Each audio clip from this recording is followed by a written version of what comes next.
Tom Holland is back as Spider-Man in his second solo movie, Spider-Man Far From Home, and a lot happens to Peter Parker by the time the credits roll, and even during them. So let's break it all down. Of course, full spoilers follow for Spider-Man Far From Home.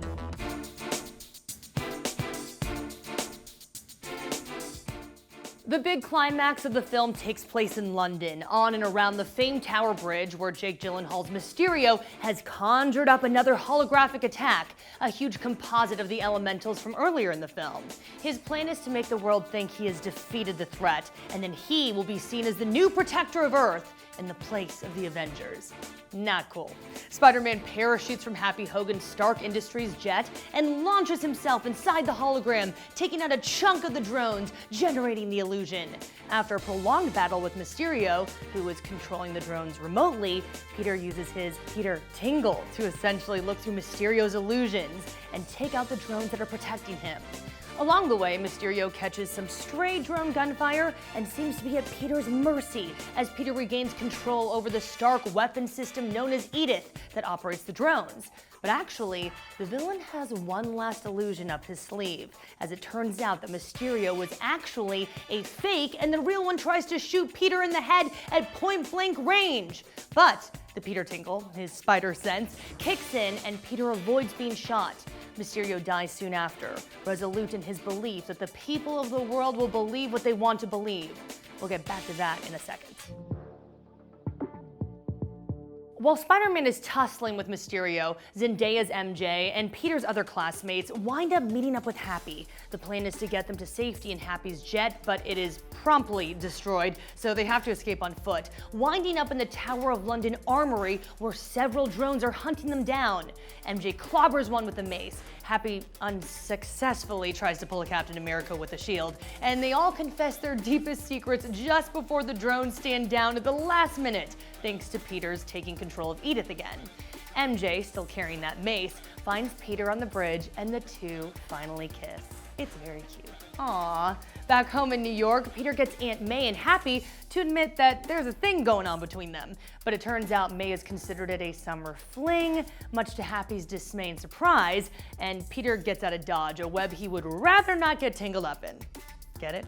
Later, Peter swings through Manhattan on his way to meet MJ. The plan is to take her for a classic spider swing around the city, but in contrast to how this scenario has usually played out in the movies, MJ is actually screaming the whole time and apparently terrified by the experience.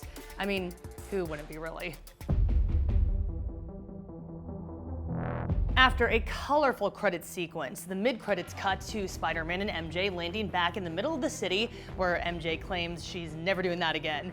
As Peter gets ready to take off, he's perched on a lamppost. These Manhattan scenes are very reminiscent of last year's Spider-Man PS4 game, from the swinging to the Spidey selfie that Peter takes, and right on down to the appearance of none other than J. Jonah Jameson. And it's not just J. Jonah, who has not been seen on the big screen since 2007 Spider-Man 3, but it is also J.K. Simmons, reprising his iconic version of the character from the Sam Raimi movies. Just like in the PS4 game, we hear a radio broadcast break into the action. But now J. Jonah also shows up on a giant TV screen, repping the dailybugle.net. He claims to have footage of what really happened in London and rolls it, showing a doctored version of the final battle that seems to blame Spider-Man for the attack. But even worse, Mysterio's final act was to record a video message where he reveals Peter's true identity to the world, mirroring the end of Spider-Man Homecoming when Aunt May said the same thing when she learned the truth about her nephew. Spidey yells, "What the?" as he puts his hand to his head in panic, and the scene cuts to black.